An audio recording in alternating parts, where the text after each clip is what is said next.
As he tried to make introductions, Andrew ignored him, removed the crumpled tissue out of his pocket, and blew his nose. "I know their names," I told him. "That's right, you do, 'cause you sit here every day." "We've only been in school 2 days. I sighed, hearing him receive more applause as he walked away. "Don't worry about it," Andrew said. "You knew this year?" But he already knew my answer. "Me too." He extended a floppy hand, which I shook, looking into his intelligent but sad and watery eyes. At the other table, a burst of laughter boiled up as the new kid was now dusting off his hands as his boys patted him on the back for a job well done. Carly, the prettiest girl in the whole 9th grade, strolled by our classroom door as all the boys leaned forward to get a better look. She had long blonde hair and these blue scopes for eyes. I raised my hand and asked the teacher if I could get a drink of water.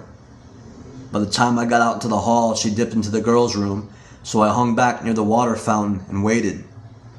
A moment later, she came out, throwing her yellow tresses over her shoulder and leaning to drink from the fountain. The water splashed against her mouth, and then she stood up, wiping her lips slowly, and whirled back in my direction. "Where have you been?" she asked when she got a little closer. Was she talking to me? I said nervously, running a finger around my collar. "I've been around." "What was that? I couldn't hear you." She tilted her head, and suddenly a voice boomed from behind me. "Why, did you miss me?" "Always, baby." She walked past me and briefly hugged Gator, who grinned over her shoulder as he breathed into her ear. "Are you going to the party zone this Friday?" "Maybe." "So you're gonna dance with me?" "Yeah, sure, but don't forget to ask," she said coyly. "Do you want something, loser?" Gator narrowed his eyes at me, and Carly turned and smiled. Back in the classroom, I slumped into my chair. The teacher was handing back tests. She slapped mine face down. I flipped it over and read, F. After class was lunch, I went straight to the half-empty table and sat down.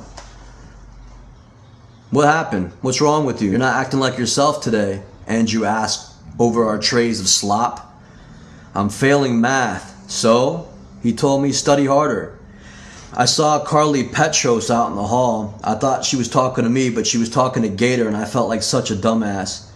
Andrew cackled. "I knew something was up. I always see you staring at that girl. She dissed you, huh?" "Yeah," I frowned. So what? I'm in all honors classes with them, and they diss me all the time, until they forget to do their homework. Then I'm their best friend. The teachers started to clap their hands, yelling for us to throw out our garbage and go outside for the remainder of our lunch period. Once outside, I got a basketball and started shooting hoops while Andrew stood watching me and blinking his watery eyes. "Come on, Andrew." I motioned for him to get on the court, but he shook his head sternly, wanting nothing to do with the sport of basketball. "At least help me catch the rebounds or something," I pleaded, so finally he stood under the basket. After a minute, I passed him the ball. "Take a few shots." At first he refused, but then changed his mind and dribbled for a minute, staring down at the ball like any coach's nightmare. He took a deep breath, concentrated on the hoop, tossed the ball up, but it fell short of the net. We didn't realize that we were being watched until Gator, Sean, and Knight of the Living Preps began to laugh hysterically, their big joke being that Andrew was black but he sucked at basketball. "Don't worry about them, Andrew," I said, passing the ball back to him. "I know that," he snapped and reset his glasses. "I told you I didn't want to play." He dropped the ball and stormed off the court. "You got into a fight on the first day of school?" "Something like that." Dr. Gilmore removed his glasses and polished them on his shirt. "Going to a new school is tough, I imagine, especially when you're a teenager." He sighed and called to the door. "Bunny, are you still around?" "I'm sorry, but I'm going to have to stop you there because I have a whole list of patients to see." A moment later, the tall man stepped back into the room. "Can you show Kelly his way around the dorm before you take him to... what's going on now anyway?"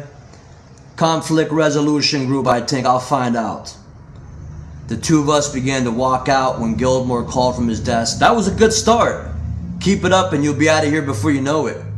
We zigzagged out of the office halls, out to the dorms where Bunny finally announced, "This here's your room.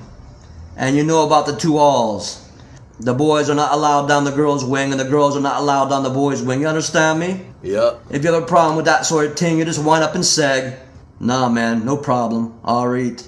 The smoking lounge is here, and the day room is there, and all the windows are fitted with double reinforced plexiglass. So if you just throw a chair or something, it'll bounce right off. So don't even try, right? Right. That's the front door. When it opens, some kids try to escape. They run down the hall right into another locked door, all wired to security system. You just wind up in 4-point restraint, so that's a big no-no, okay? Okay. If you start to get thoughts about running, it's best to let one of the staff members know. I won't run. You'll see some of the patients wearing hospital-style clothes, but you could also wear clothes from home, but no provocative clothing will be tolerated. Over there is the medication room. We hold our group meetings in the conference room where most of the kids should be right now. Bunny looked at his watch. They still have a little time left, so I'll show you right in.